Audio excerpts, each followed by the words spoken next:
Morning friends, मैं CA Rajesh Khurana आप सबका स्वागत करता हूं।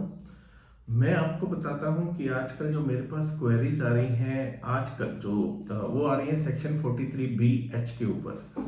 तो बहुत सारे मेरे क्लाइंट्स को कंफ्यूजन है कि 43B(H) क्या नया सेक्शन आया है और इसकी क्या क्या थोड़ी सी क्लैरिटी क्या है। तो इसके ऊपर मैं छोटी सी वीडियो बना के आप सबको दे रहा हूं ताकि आप सबकी सारी आप सबको क्लैरिटी आ जाए इसके ऊपर। तो 43B(H) सेक्शन जो आया है वो आया है असेसमेंट ईयर 24-25 से, मतलब फाइनेंशियल ईयर 23-24 पे ये एप्लीकेबल हो जाएगा। तो नंबर एक तो ये है कि ये अब जो करंट हमारा फाइनेंशियल ईयर चल रहा है उस पे ये एप्लीकेबल है और इसमें जो जो आपके लिए सारे पॉइंट हैं मेन वो मैं आपको समझा देता हूं ताकि आपको बिल्कुल क्लैरिटी हो जाए इस पे। दूसरा पॉइंट है, एक फर्स्ट पॉइंट हो गया 24-25 असेसमेंट ईयर से आना है। दूसरा है कि ये सिर्फ माइक्रो और स्मॉल एंटरप्राइजेस पे एप्लीकेबल है, मीडियम एंटरप्राइजेस पे नहीं है। अब माइक्रो और स्मॉल एंटरप्राइजेस कौन कौन क्या होती हैं, उनकी डेफिनेशन क्या है, वो मैं आपको थोड़ा सा ब्रीफ कर देता हूं। ये दो चीजों से देखी जाती है, एक तो investment in plant and machinery और टर्नओवर। तो जो माइक्रो यानी कि बहुत ही छोटी एंटरप्राइजेस, माइक्रो की जो इन्वेस्टमेंट है प्लांट एंड मशीनरी में वो 1 करोड़ से ज्यादा नहीं होनी चाहिए और उसकी टर्नओवर जो है वो 5 करोड़ से ज्यादा नहीं होनी चाहिए। वो माइक्रो एंटरप्राइजेस की कैटेगरी में आती है। और स्मॉल कैटेगरी में आती है कि जिसकी प्लांट एंड मशीनरी में इन्वेस्टमेंट 10 करोड़ की लिमिट है कि 10 करोड़ से नीचे होनी चाहिए और उसकी टर्नओवर 50 करोड़ से नीचे होनी चाहिए। तो ये दोनों माइक्रो और स्मॉल पे ही ये सेक्शन एप्लीकेबल है, मीडियम एंटरप्राइजेस पे एप्लीकेबल नहीं है। मीडियम एंटरप्राइजेस वो होती है जिसकी जो प्लांट एंड मशीनरी में इन्वेस्टमेंट जो है 50 करोड़ की लिमिट है और टर्नओवर की 250 करोड़ मतलब 250 करोड़ की लिमिट है। तो ये मीडियम एंटरप्राइजेस पे एप्लीकेबल नहीं है। तीसरा है कि ये ट्रेडर्स पे बिल्कुल एप्लीकेबल नहीं है क्योंकि ये एप्लीकेबल है सिर्फ मैन्युफैक्चरर और सर्विस प्रोवाइडर्स पे। तो ट्रेडर्स जो है इसमें बिल्कुल कंफ्यूज ना हो कि ट्रेडर्स पे ये एप्लीकेबल ही नहीं है। तो ये सिर्फ मैन्युफैक्चरर और सर्विस प्रोवाइडर पे एप्लीकेबल है सेक्शन। इसमें ये सेक्शन कहता क्या है ये बता दूं कि ये सेक्शन के अंतर्गत जो एमएसएमई में रजिस्टर्ड है लोग, एमएसएमई का सर्टिफिकेट है जिनके पास, जो मैन्युफैक्चरर और सर्विस प्रोवाइडर हैं, वो अगर किसी को सेल करते हैं या सप्लाई करते हैं, कोई सर्विस प्रोवाइड करते हैं, वो हो जाते हैं सप्लायर। तो जो उनका बायर है या जो उनका क्लाइंट है उससे वो पेमेंट उनको विद इन 15 डेज मिल जानी चाहिए अगर उनका कोई रिटर्न एग्रीमेंट नहीं है।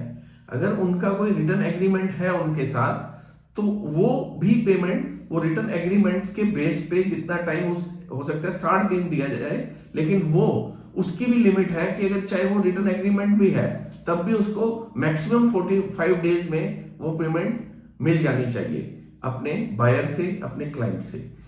तो अगर तो कोई रिटर्न एग्रीमेंट नहीं है तो उसकी लिमिट होगी 15 दिन। आपने किसी को सर्विस प्रोवाइड की, सप्लाई की, गुड्स दिए, उसके 15 दिन तक आपको माइक्रो और स्मॉल वालों को पेमेंट मिल जानी चाहिए, ठीक है। और अगर कोई रिटर्न एग्रीमेंट है चाहे वो लंबा भी है 3 महीने का, लेकिन उसकी भी लिमिट 45 दिन मैक्सिमम इस सेक्शन के अंदर दिया है कि आपको तब भी अगर एग्रीमेंट है भी तब भी 45 दिन में आपका बायर पेमेंट दे देगा।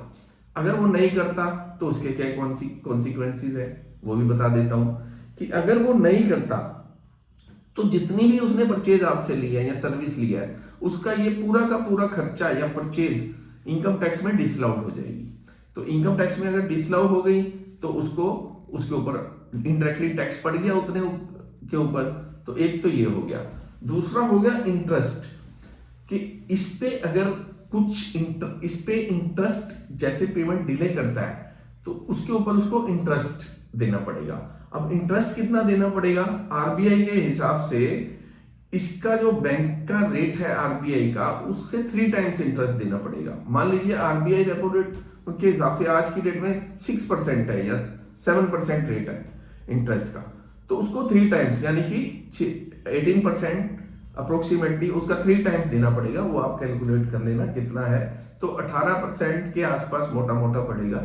तो वो आपको इंटरेस्ट है, और वो भी अगर वो इंटरेस्ट आपका बायर आपको देता है तो वो इंटरेस्ट भी आप, क्योंकि ये इंटरेस्ट पेनल नेचर का है, पेनल नेचर का है, ये इंटरेस्ट पे भी उसको डिसलाउंस होगा, इस इंटरेस्ट का खर्चा भी उसको अलाउड नहीं होगा। और इसमें सीए का स्टैट्यूटरी ऑडिटर जो है आपका टैक्स ऑडिटर है, टैक्स ऑडिट रिपोर्ट में क्लास 22 के अंदर इस एक्सपेंस को आपके डिसलाउ कर देगा। क्लियर है? नेक्स्ट ये जो भी है आपको एक्चुअल पेमेंट जब तक आप करोगे, जिस टाइम आप इसकी एक्चुअल पेमेंट कर दोगे अपने सप्लायर की, बायर जो है आपकी पेमेंट एक्चुअल करेगा, तो जब वो एक्चुअल पेमेंट करेगा उस टाइम पे उसको ये एक्सपेंस अलाउ होगा। तो जब तक वो पेमेंट एक्रूअल बेस पे नहीं होगा, तो ये एक पॉइंट ये है। और मैं देखता हूं कुछ और बता सकूं आपको, जिससे आपको थोड़ी सी और क्लैरिटी हो जाए।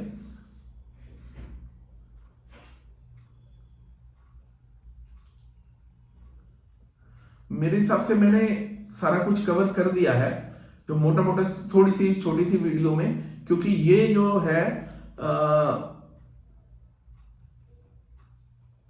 सारा कुछ अप्रोक्सीमेटली कवर कर दिया है। लेकिन फिर भी अगर आप लोगों के लिए स्पेशल ये वीडियो मैंने अपने क्लाइंट्स के लिए बनाई है, अगर फिर भी आपको इसमें कुछ डाउट हो तो मुझे कॉल करके या मेल पे या व्हाट्सएप करके मेरे से आप डिस्कस कर सकते हैं, कोई भी डाउट अपना भेज सकते हैं, मैं उसको आपको क्लियर कर दूंगा। Thank you very much.